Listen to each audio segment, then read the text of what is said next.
I'm at Craigavon Park today enjoying this wonderful cup of butterscotch iced coffee made by fabulous Bali. I'm Vashti and you're watching another episode of Business Profile on Sevens TV. Now let's go have a look at Fali's wonderful entrepreneurial journey on the Words Café. I've been in New Zealand for more than a few decades and it's my home. I grew up here, did my schooling here, born into a family of 8. And yeah, we spent most of my life in South Auckland. That's lovely. And what led you to start Words Café? I wanted to be independent and I wanted to run my own business and have my own hours. I was working as a nurse doing a lot of shift work, and it was taxing on an injury that I had. So I needed to think about how I could last physically without re-injuring myself. It was an existing business that I bought from the previous owner off of Trade Me, and I wanted a business that I could sustain financially without going over my head with too many expenses and investing in a small business. And so I thought a coffee van would be great because I love coffee. I also wanted to be able to be in connection with the community still and to serve my customers and provide a great commodity, which I think it is. And I like it. And what I like, I'm offering to my customers and they're coming back. I love being in the outdoors. It's a mobile business. I'm here at a park where I'm out in the fresh air, I'm meeting great people, dog walkers, mums and dads, grandparents, and it's just an awesome atmosphere to be amongst. What are the offerings, the main offerings that you have? Basically, it's cappuccinos, flat whites, what you would see as coffee being served in a cafe, but it's on the roadside. And I'm quite happy with the fact that I can offer it at value prices on the roadside, giving cafe quality espresso and chais and special plant-based milks in their coffees for quite a reasonable price. And it's a quality product that I'm proud to be standing by and serving. So what are the general comments that you get? They say, great coffee, it's nice, I'm coming back, you're a lifesaver. And I think, well, if coffee's a lifesaver, then I'm in. Absolutely. Yes. And it's a lovely chai latte that I'm having latte here. Yes, we also have tea and chai and chocolate, and also the fluffies that we serve the children for like 50 cents, and that's quite popular with the kids as well. And I'm sure you must be having a lot of kids here because plenty of schools around. Yes. I guess the whole risk of starting a business has been worth it by just seeing the Kiwi spirit come through in being out here and offering something that is in demand by the locals here. And starting a business is so liberating to be employing myself. I've worked as a salary wage earner for many years, for the good part of 30 to 40 years. And it's nice to start my first business and to see it starting to grow. And now it's sort of going past where I'm able to pay myself. That's wonderful. If you were to give a few words of wisdom, advice to several hundreds of people here who want to start business, what would the key advices be? I think humble beginnings is not a bad thing, and enjoying what you do, no matter how small your business is, it will grow. And it's not too, like for me, I would love to run a cafe, say downtown, but I have to be realistic and know that what I can afford in, say, an overhead like rent is within the means of my what I'm able to sell at the moment.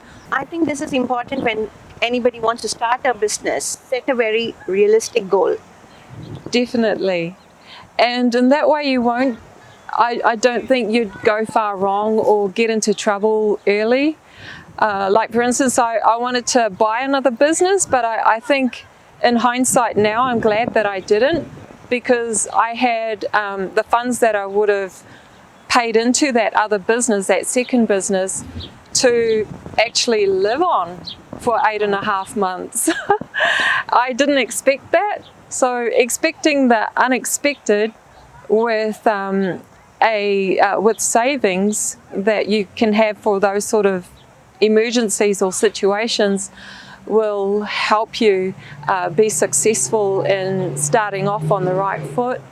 Do you want to invite people over? Yes, Words Cafe operating Monday to Saturday, Mondays to Friday from 6:30 till 2 p.m. at Craigavon Park in Green Bay, Auckland, and 8:30 on Saturday, closing at 2.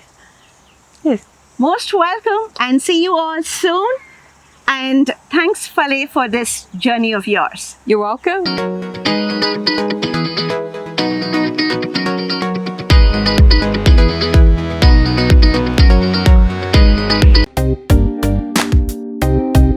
Today I'm getting completely messed up with what I'm supposed to say because I'm getting so distracted by the smell of the yummy Brazilian food from behind.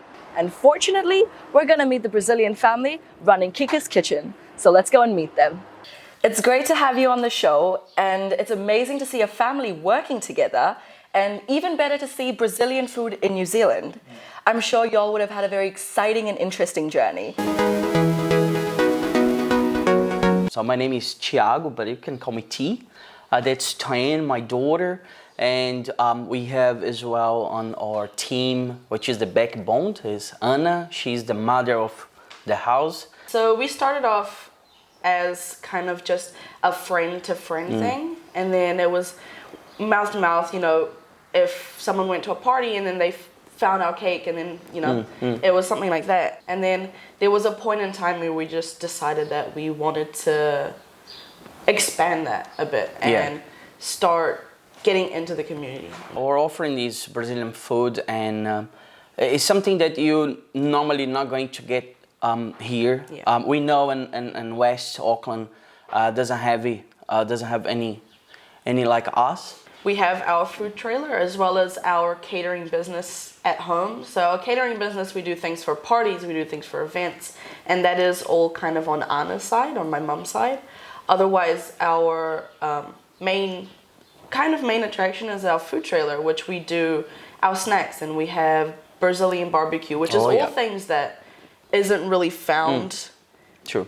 around here. It's something very unique and very different. So it was our initial idea of starting a food truck began during level 4 lockdown, level 4 COVID lockdown. We were just sitting there, we're like, we need to expand this. We need to start doing something else other than our home business. Our family basically entirely just worked in hospitality for most of my life, at least. So as you, I guess, walk into our food trailer, what you're gonna see is our barbecue. I guess main attraction is gonna be our barbecue, our beef, our chicken, and our chicken breast wrapped in bacon, which is all gonna be cooking on the barbecue.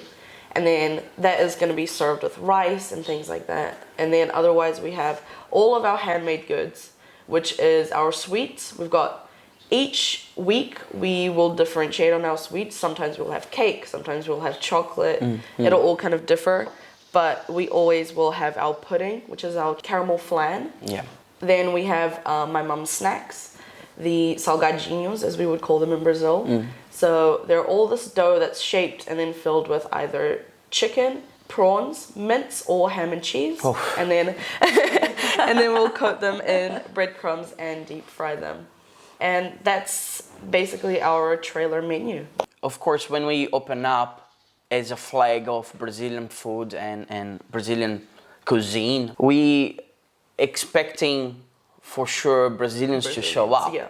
Yes, so for our surprise, we started having a lot of locals, neighbors, people for community, and that's amazing because that was the reason, like going out and show, hey, there is a Brazilian cuisine here, Brazilian food that you don't have to spend horrible money to eat. You can sit, or if you want, or you take home. Areas now. You take home and have a bite. The way that we started was our friends being like, oh, my son's birthday's coming up. Could you make a cake or could you make some sweets for that? And then that kind of started leveling up. But kids love our sweets. We do little chocolate balls as well, our brigadeiro and our beijinho and stuff. Definitely the speciality of us is that it's something that you're not going to find everywhere. Yeah. It's something different, it's unique, and it's yum, Kika is my mum's nickname when she was a kid. So we've kind of wanted to incorporate that into our business. When we first opened, we started doing little kebabs, little skewers. And those were just such a hassle because we had to clean the meat and then we had to individually do every single skewer, which was there were times where Dad would just stay up the entire night doing it for the next day. And I think the other part is if this table could talk, oh my goodness, But of course, I think our part of the business of the food truck is the weather. We did open on June, which was at the middle of winter. And oh my goodness, but it was good. It was good to see that even in the mix of weather, people still show up. People come and help and supporting the locals, which is amazing. I think our next steps are to expand. We'll sort this out and then see how it's going a little bit further on. Okay, so don't be scared. Just go and be prepared for the opportunity. They knock on the doors, and if you're not ready to grab whatever comes, you can miss it. Yeah. One thing that I would say directly to you guys is come try something new. You know, we are something that is not common around here, and so if you are kind of tired and want to try something different, definitely come try us out. Yeah, so just come in and support local businesses. Well, that was definitely a mouth-watering episode. And surely do come and check out Kika's Kitchen. I'm gonna go and enjoy my really yummy food.